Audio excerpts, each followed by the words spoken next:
Good evening and salutations, my young and the Restless fans. I'm gonna be honest, this show is interesting, but it's trying at the same time. Like, what do I mean by trying? I mean, watching this episode was a bit frustrating. I mean, I think that's like how it is in any soap opera that you just start watching from jump. The things that frustrated me is probably the same things that would frustrate anyone in any soap opera. You watch it, they don't say a bunch of names, you have no idea what is going on, why this person doesn't like that person, but the basics is just like, could you give me some names? I still don't know. Okay, I still don't know who Mariah's mother is. Like, I don't know her name. So this review is going to be a little rough. And, I'm just asking for a bit of patience because I feel like with Days, when I started watching Days, I had no idea who any of those characters were. And they didn't sit there and help by not providing names. So if this is a little kind of wonky, it will smooth itself out. So let's get into it. I guess we'll start with Mariah.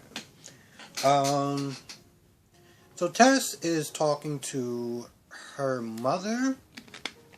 She doesn't have a lot of concerns, and pretty much it's about Mariah and the fact that she wants to have a family, a child now, like yesterday. And Tess is not really, she feels like she's being rushed, and she knows that Mariah has been through a lot. She doesn't want to sit there and burst her bubble or anything like that. And, she says to her mother, she's like, well, having this fantasy and stuff like that has definitely lifted her spirits. So what's the harm and continuing to have, what's the harm and keeping it going a little bit longer? And I'm just not looking at the situation. I was like, what's the harm? You're in tears. I'm pretty sure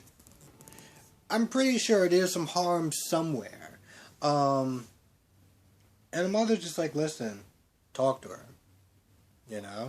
Because she was like, yo, listen, the last thing that she needs is, you get into that point, y'all get into that point, and then she gets hit with a dose of reality of, you're not ready, and she's already there. So she's like, yo, listen, talk to her now before it goes any further. And that's what she does. This is after Davon is talking to her, trying to make sure that, everything is good with her. Everything's alright with her, checking in on her. Tess comes back, and Mariah just starts talking about family and having their kids grow up next to these other, having their kids grow up next to their friends' kids and stuff like that. She just automatically started talking about that, and Tess is like, alright, yeah, we gotta talk about that. And she pretty much just tells her, like, I want to make sure that, we're both at 100% about this, because this is life-changing, like, this is a big deal, and she basically is like, she wants to do it, but I don't know if she says she wants to do it someday, or, not right now, but she basically is like, yo, let's just make sure that we're both ready, because right now I'm not there. I'm still learning these people's name. I'm not gonna lie, Asher's name was so annoying because it took so long for anyone to say who he was. I actually had to go to my phone and start looking at some faces just so that way I can piece together their names. Anyway, he's on the phone. He's trying to track down somebody named, what the hell is his name? Jesse Grants. He's on the phone, and Victoria comes in.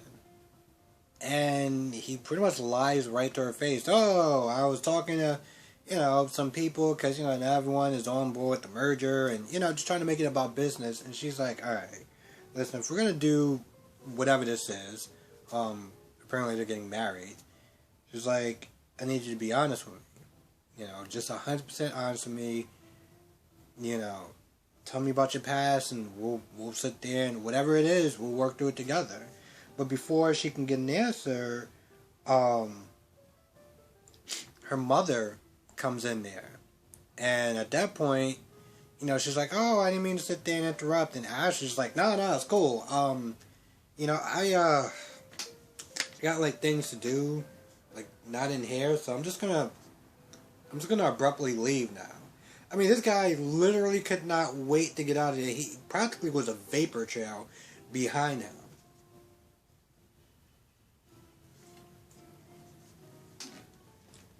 So I guess he's going to some hotel because Victor's there. Victor is there with Billy. And I'm not going to lie, there was one part that was just like, what is going on? So Billy is talking to Victor. I'm not going to lie, I have no idea what they're exactly talking about. He's asking a lot of questions. And Victor is just like, he seems like, I don't know their relationship or anything like that, but he seems like he wants no parts of him. And so it gets to a point where Victor's like, alright, when my guest gets here, let me know. I'm going to be in the men's room. I'm like, wait.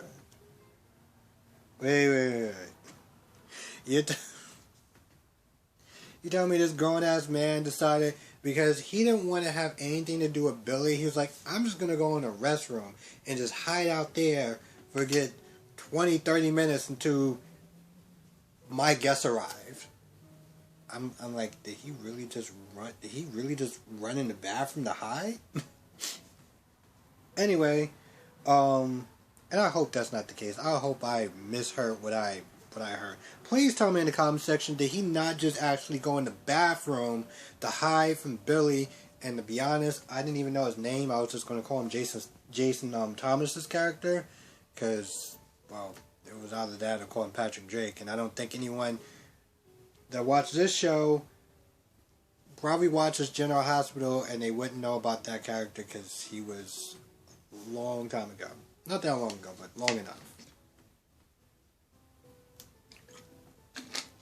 Anyway, Asher gets there to talk to Victor about something. And Billy's right there. He's like, so what's going on? What y'all in here? What y'all doing? He's asking a bunch of questions. And, after a while, Victor's like, let's just go to my place. Because he's just going to sit there and just keep, following us and being a pest or whatever. I think at one point, that's what he literally called him. After he called him Billy Boy. And he says something. He says something that I was like, I haven't heard this line in, years.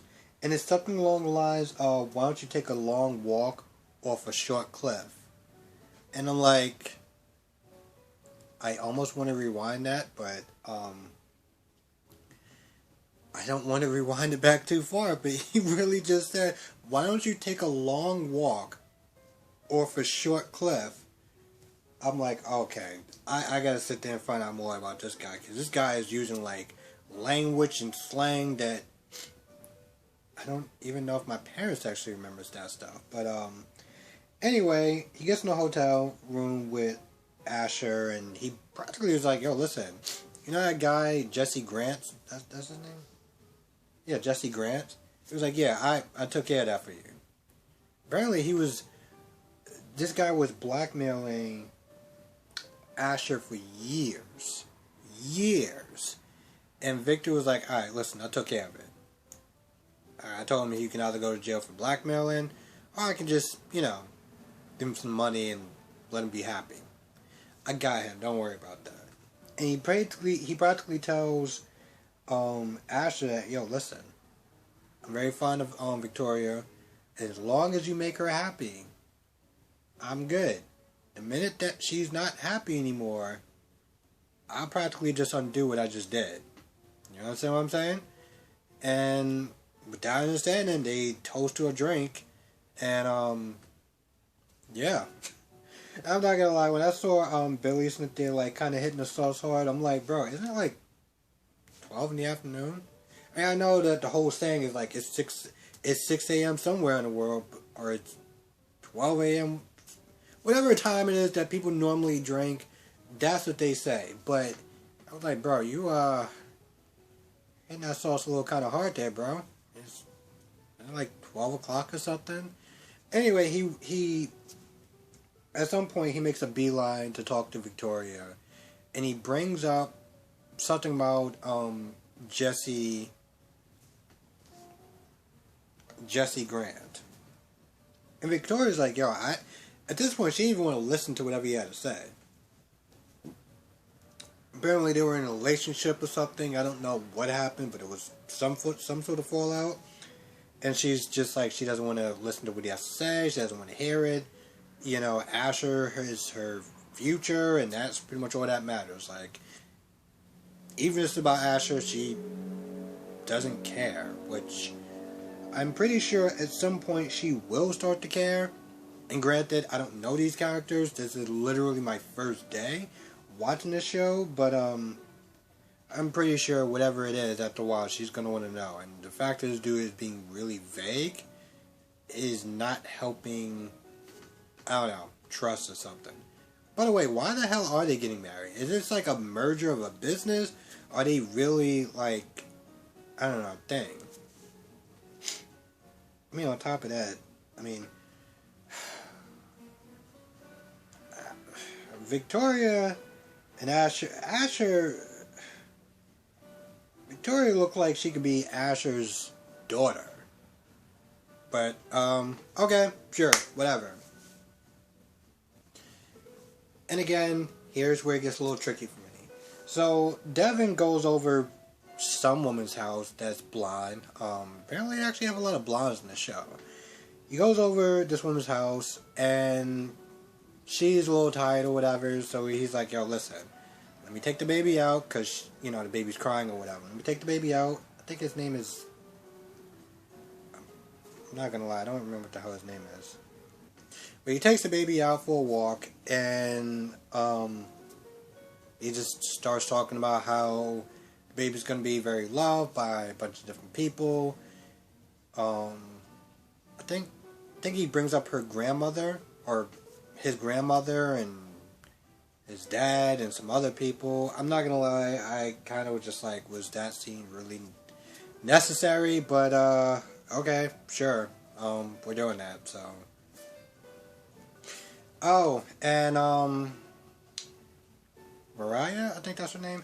Mariah's mother goes out on a date, or well, not a date, but like more of a date night with, Brad, I think that's his name. I'm not gonna lie, I am still getting used to some of these characters' names, so I will screw up for quite a while, but I will eventually get it, though. I will eventually get it. I may start to mix up some names, because there's some names from this show that kind of reminds me of Days, and yeah. And maybe even Bold and the Beautiful, which apparently is in the same universe, so that's going to be interesting. I'm not going to lie, I feel like that's the end of this review, and yet I feel like, one, I missed something. I don't know what to think of this show. I partly think it's interesting and fascinating just because it's my first time watching it, but at the same time, I felt like not really a lot happened. And this is something that DC soap Sanctuary has said about this show, is that, you know, a lot doesn't happen until it does happen. But then again, we kind of have different opinions about it, like Drew on GH actually like his character, and he's not really a fan of the new Drew or whatever, or just invested into the character at all. So I'm gonna stick around for this show, and hopefully it can start to make sense to me. Not to sit there and say it doesn't, but I need to know some of these characters' names, and then I can kind of get a little bit more of the backstory that comes along with it, because I am plan on watching all 4 of these shows. This is a challenge, but I'm looking forward towards it. Anyway, I feel like that's about it. But if I missed something, and I know I missed, well, I know I missed a whole bunch. Please write it down in the comment section below. I want to thank everyone for watching. If it's your first time watching my Y&R reviews, I do eventually get better at this. These reviews, as far as first time watching these soap operas, so it's kind of, well, I don't want to say bear with me, but eventually I will get my grounding on this show. And with that being said, I'm gonna go. I want to thank you for watching. Be safe. Let me know what your thoughts are in the comment section below. See you in the next review.